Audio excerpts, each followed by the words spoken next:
오늘은 창세기 강의 29번째 시간으로 창세기 29장 성경 본문 전체가 되겠습니다. 말씀의 역속성을 위하여 우리 지난 설교를 잠깐 기억해 봅니다. 야곱은 아버지와 형을 속이고 아버지 이삭으로부터 축복을 받아냅니다. 이 일로 에서는 자신의 복을 동생 야곱에게 빼앗겠다라고 생각하고 야곱을 죽이기로 마음에 작정을 합니다. 그때가 아버지를 장사하는 때입니다. 이 에서의 마음을 안 어머니 리브가는 야곱을 자신의 고향으로 피신시키고자 합니다. 리브가는 야곱을 피신시킬 명분으로 야곱의 결혼을 내세웁니다. 에서는 40세에 헷 족속의 딸들과 결혼을 했습니다. 그런데 이 결혼이 이삭과 리브가에게는 기쁨이 되지 못하고 오히려 근심이 되었습니다. 리브가는 이삭에게 야곱마저 에서처럼 이 헷 족속의 딸들과 결혼을 한다면 우리가 무슨 낙으로 무슨 재미로 살겠느냐고 말하며 야곱을 자신의 고향으로 보내자고 강력하게 요구합니다. 이삭이 리브가의 말을 듣고 야곱을 축복하고 보내면서 당부를 합니다.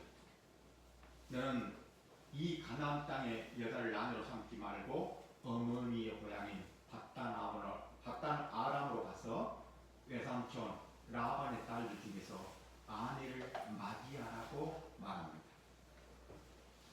야곱은 아버지 이삭의 축복을 받고 밧단 아람을 향하여 가다가 베델에서 밤이 저물어 노숙을 하게 됩니다. 돌을 베일 삼아 잠을 자다가 아주 놀라운 꿈을 꾸게 됩니다. 꿈속에서 하늘과 땅을 닿은 사닥다리 하나가 서 있는데 그 사닥다리 위로 하나님의 사자들이 오르라 내리라 하는 것을 봅니다. 그리고 하나님께서 직접 나타나셔서 야곱에게 언약을 하십니다. 아브라함과 이삭에게 하신 언약을 야곱 너를 통하여 이루실 것이라고 말씀하십니다. 이 언약의 내용이 무엇입니까? 세 가지입니다. 첫째, 너가 누워있는 이 땅을 내가 너와 내 자손에게 주리니 내 자손이 땅의 티끌처럼 아주 많이 번성하게 될 것이라고 약속하십니다. 둘째, 땅의 모든 족속이 너와 내 자손으로 말미암아 복을 받게 될 것이라고 약속합니다. 셋째, 이 언약을 이루기에 내가 너와 함께할 것이며 너를 떠나지 아니하리라고 약속하십니다. 한마디로 임마누엘입니다. 하나님께서 이 약속을 이루시기까지 야곱을 떠나지 아니하고 야곱과 함께 하시겠다는 약속입니다. 이것이 베델에서 하신 하나님의 약속입니다. 이것을 우리는 베델 언약 또는 소위 베델에서의 야곱의 사닥다리 언약이라고 부릅니다. 자, 이것을 기억하면서 오늘 창세기 29장 본문으로 이제 들어갑니다. 자, 창세기 29장 1절에서부터 8절입니다. 1절에서부터 8절을 우리 함께 한 목소리로 읽습니다. 야곱이 길을 떠나 본방 사람에게 하나에 이르러 본즉 들에 우물이 있고 그 곁에 양떼가 누워 있으니 이는 목자들이 그 우물에서 양떼에게 물을 먹이노라. 그 물로 우물 안을 덮었다가 모든 때가 모이면 그들이 우물 안에서 돌을 넘기고 그 양떼에게 물을 먹이고는 우물 안이 그 자리에 다시 그 돌을 넣었더라. 야곱이 그들에게 이르되 내 형제여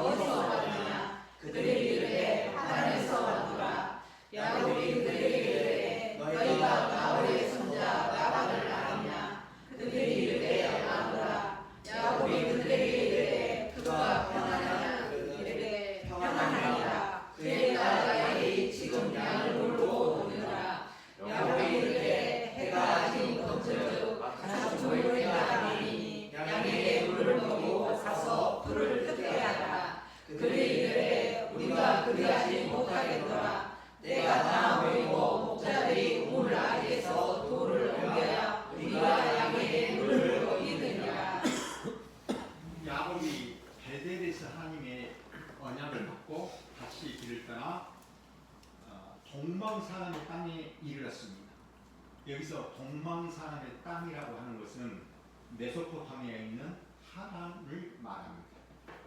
야곱은 드디어 브엘세바에 있는 자신의 집에서 출발합니다.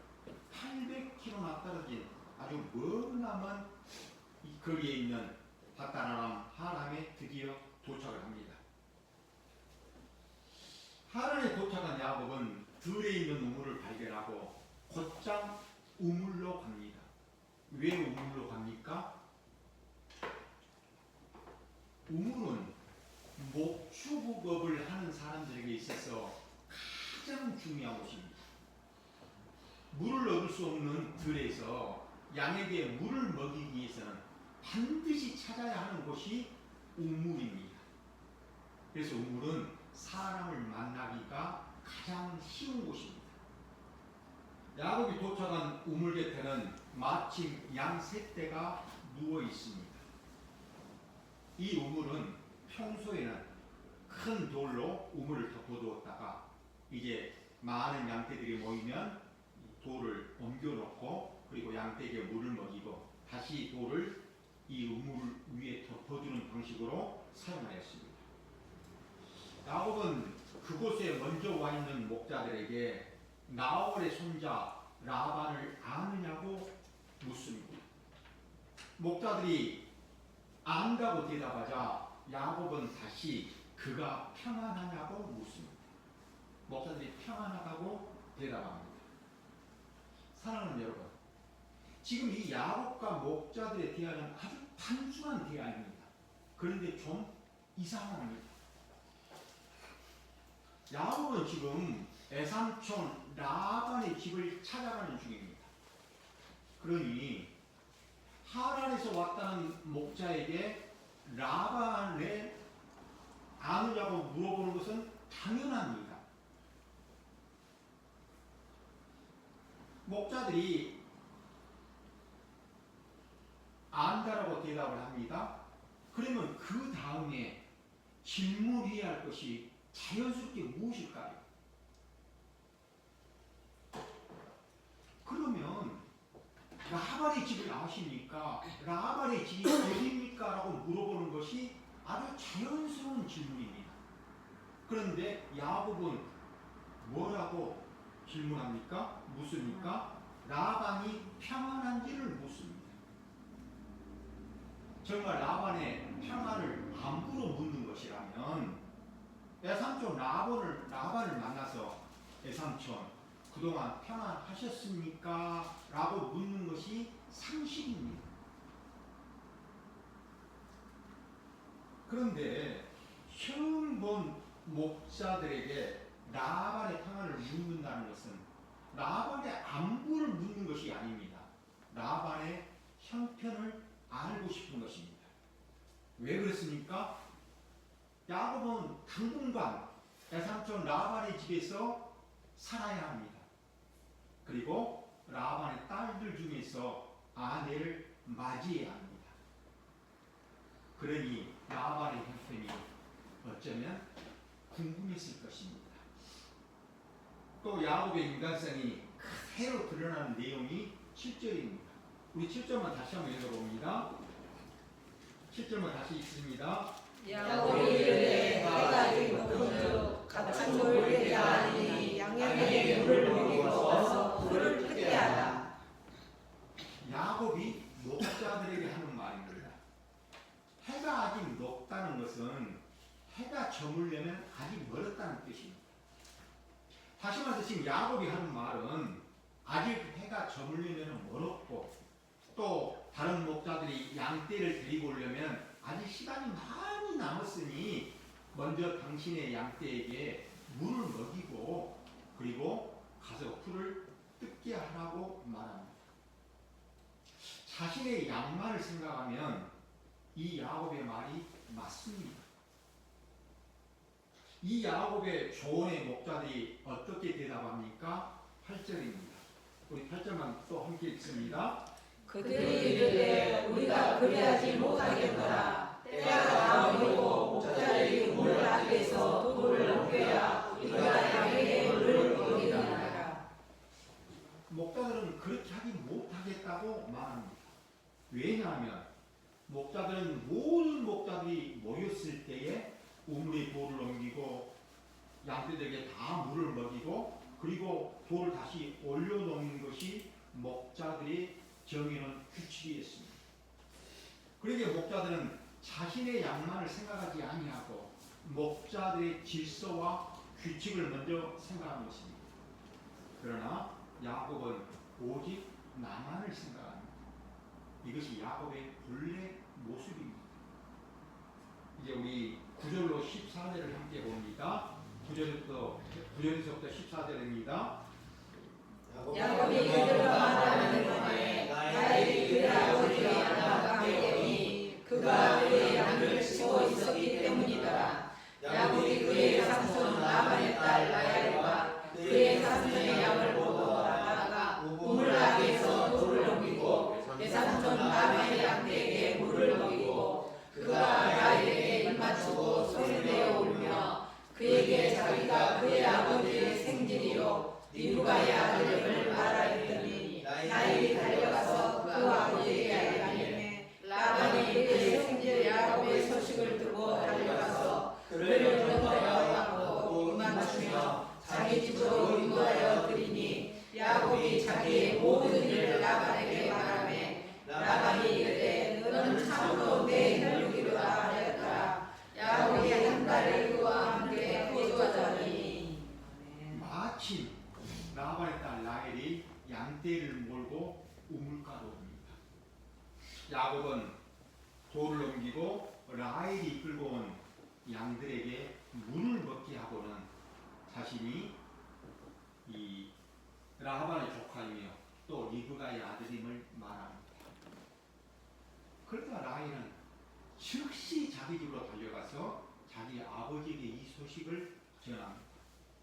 이에 라반은 한 걸음에 우물가로 달려와서 조카 야곱을 붙잡고 입을 맞추며 반가워하고 자신의 집으로 인도하여 한 달을 함께 생활합니다. 15절로 20절을 우리 또 함께 이어서 봅니다. 15절로 20절입니다. 라반이 야곱에게 이르되 내가 비록 내 성질이나 어찌 그저 내 너희를 하겠느냐 내 부사를 어찌하지 내가 말하라. 라반의 두 딸이 있으니 언니의 이름은 레아요 아우의 이름은 라헬이라. 레아는 시력이 약하고 라헬은 곱고 아름다우니 야곱이 라헬을 더 사랑으로 대답하되 내가 외삼손의 작은 딸 라헬을 위하여 외삼손에게 7년을 섬기리이다. 라반이 이르되 그를 내게 주는 것이 하인에게 주는 것보다 아름다우니 나 그거에 있으라. 야곱이 라헬을 위하여 7년 동안 라반을 섬겼으나 그를 사랑하는 까닭에 7년을 며칠같이 여겼더라. 아멘. 야곱은 외삼손 라반의 집에서 한 달을 기거하면서 한 달 동안 무료로 일을 해 입었습니다. 한 달이 되었을 때 이제 라반이 야곱에게 이렇게 말합니다.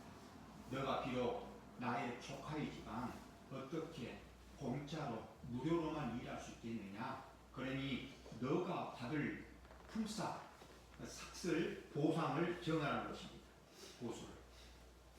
라반에게는 두 명의 딸이 있었습니다. 첫째 딸 레아는 시력이 약했습니다. 둘째 딸 라헬은 아주 곱고 아름다웠습니다. 야곱은 라헬을 사랑하므로 라헬을 아내로 달라고 요구합니다. 그리고 라헬을 아내로 맞이하는 그 대가로 7년을 무료로 봉사하겠다고 말합니다. 고대 근동에서는 신부를 맞이하려면 신부의 몸값을 신부의 부모에게 지불하여야 합니다. 그러니 7년 동안 무료로 봉사하겠다는 것입니다. 라반도 자신의 딸을 모르는 다른 사람에게 주는 것보다는 조카인 야곱에게 주는 것이 더 낫다고 하면서 이 야곱의 제안을 받아들입니다. 성경은 야곱이 라헬을 위해 7년 동안 무료로 봉사했지만 라헬을 사랑하는 까닭에 그 7년을 며칠로 며칠처럼 여겼다라고 말합니다. 왜냐하면 사랑하는 라헬이 옆에 있기 때문에 그 7년이라는 세월이 길게 느껴지지 않았기 때문입니다. 21절로 우리 25절을 또 이어서 함께 봅니다. 야곱이 라반에게 이르되 내 기한이 찼으니 내 아내를 내게 주소서. 내가 그에게 영원하겠나이다. 라반이 그곳 사람을 다 모아 자취하고 저녁에 그의 딸 레아를 야곱에게로 데려가매 야곱이 그에게로 들어가니라. 라반이 또 그의 여종 실바를 그의 딸 레아에게 시녀로 주었더라. 야곱이 아침에 보니 레아가 라반에게 이르되 내 삼촌이 어찌하여 내게 이같이 행하셨나이까. 내가 나이를 위하여 내 삼촌을 사귀지 아니하나이까. 내 삼촌이 나를 속이심은 어찌 때문이니까. 드디어 7년이 되었을 때 야곱은 내 삼촌 라반에게 라헬을 아내로 달라고 요구합니다. 라반은 동네 사람들을 다 초대하여 결혼 잔치를 하고 저녁에 첫째 딸 레아를 야곱의 처소로 데리고 갑니다. 그리고 라반은 자신의 여종 실바를 레아의 시녀로 줍니다. 야곱은 그날 밤에 레아와 동침을 합니다. 실은 첫날밤을 보내고 야곱이 아침에 눈을 떠보니 동침한 여인이 자신이 사랑하는 라헬이 아니고 레아인 것입니다. 어떻게 여인이 누구인지 모를 수가 있습니까? 이렇게 말할 수 있지만 유대인의 혼인잔치는 밤에 이루어집니다. 또한 술이 있습니다. 그리고 신부가 얼굴을 가렸기 때문에 알아보지 못했을 것입니다. 야곱은 당연히 라헬인 줄 알고 동침을 하였는데 레아인 것을 알고 내 삼촌 라반에게 왜 나를 속였느냐라고 아주 강력하게 따집니다. 사랑하는 여러분, 야곱이 라반에게 속임을 당하는 것은 야곱으로 하여금 인생이 자신의 뜻대로 흘러가는 것이 아님을 알게 하시기 위한 하나님의 섭리입니다. 야곱은 라헬만을 사랑하며 살고 싶어 했습니다. 야곱의 의지와는 아무 상관없이 에삼촌 라반에 의하여 레아는 이미 야곱의 아내가 되어버렸습니다. 하나님은 라반의 두 딸을 야곱의 아내가 되게 하셔서 이스라엘 민족의 12지파의 조상이 되는 12명의 아들이 태어나도록 섭리하십니다. 이렇게 성경의 모든 언약은 하나님이 지어가신 때에 하나님의 주권적인 방법으로 하나님께서 홀로 이루신다는 것을 우리가 알 수 있습니다. 이게 26절부터 30절입니다. 우리 함께 보십니다. 라반이 이르되 어머니가 너를 먼저 준 것은 우리 지방에서 하지 아니하는 바이다. 이르려 시비를 지켜라.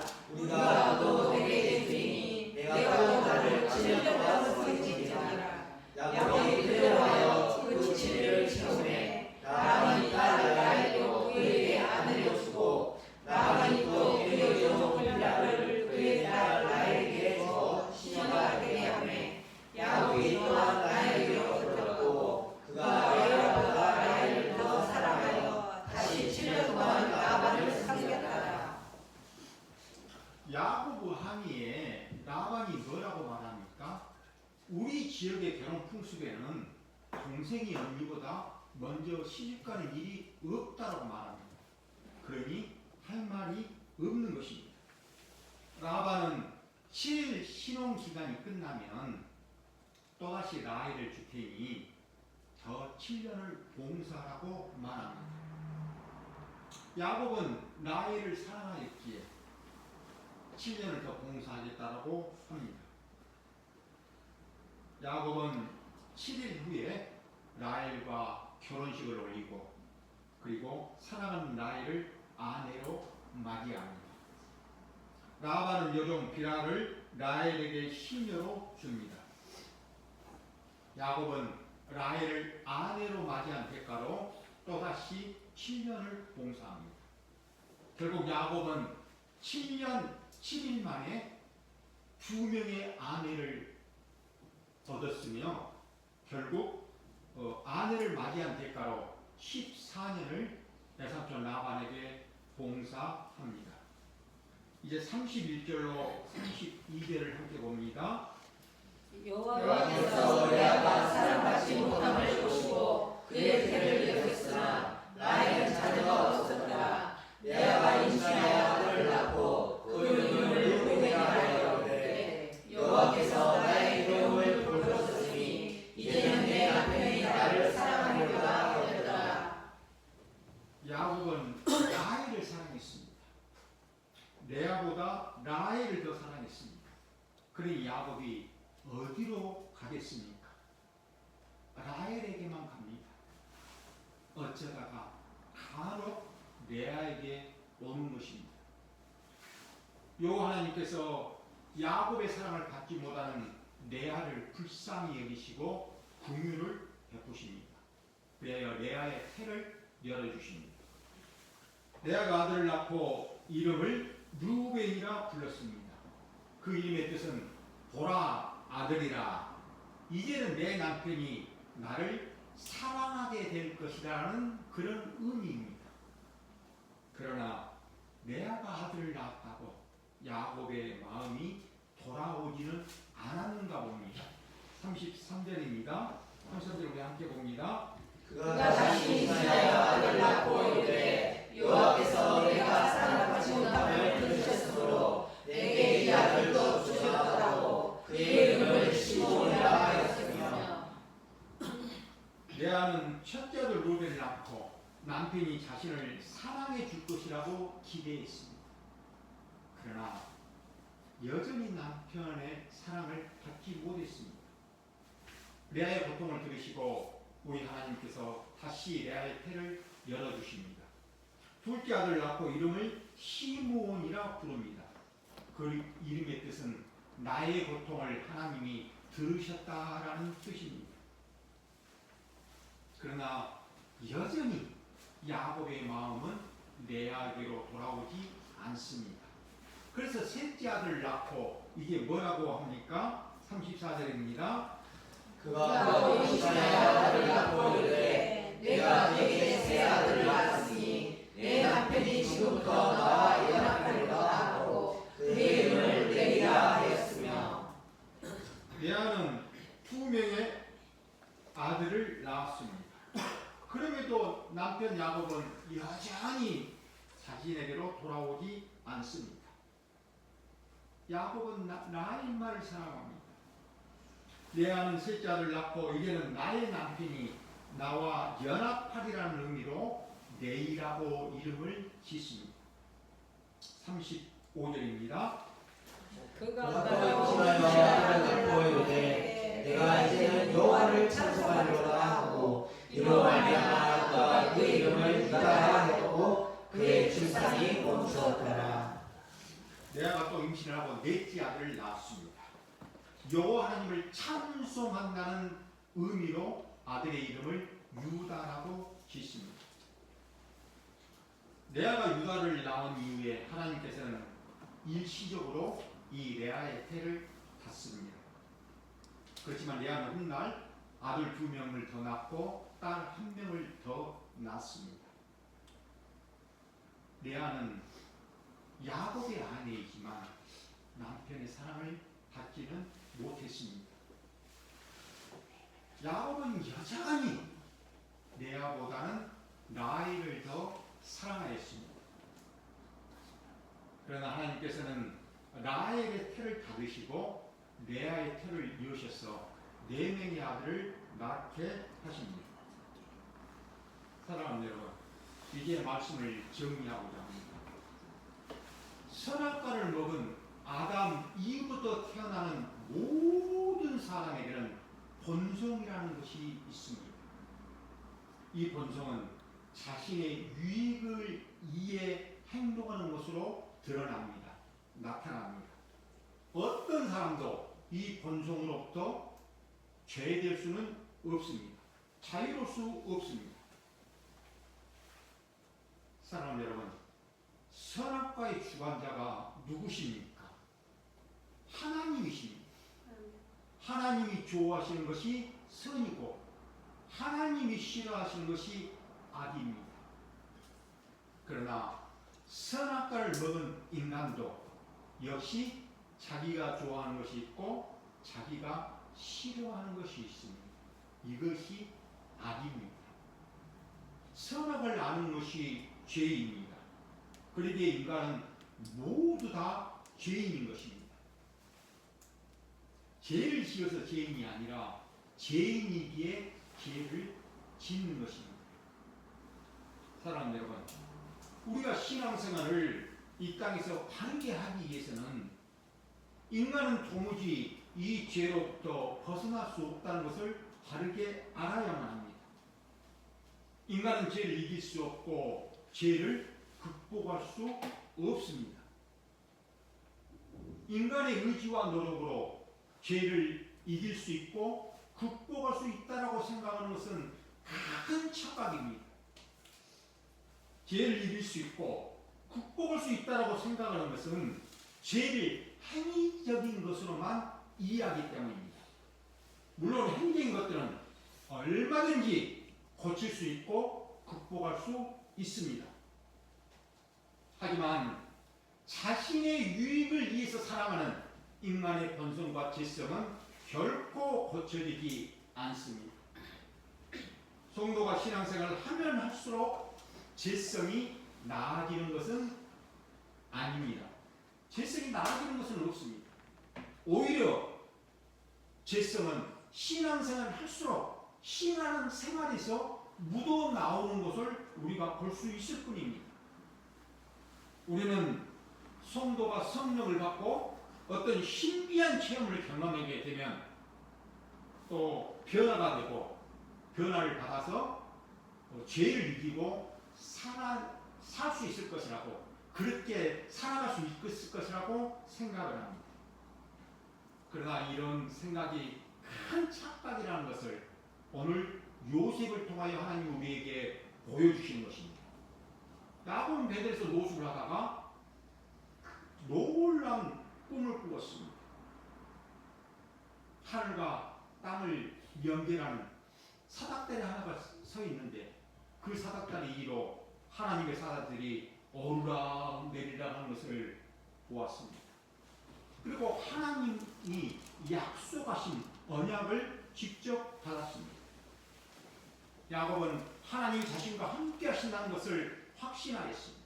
그리고 그 확신 가운데 베델에서부터 지금 하란에까지 도착했습니다.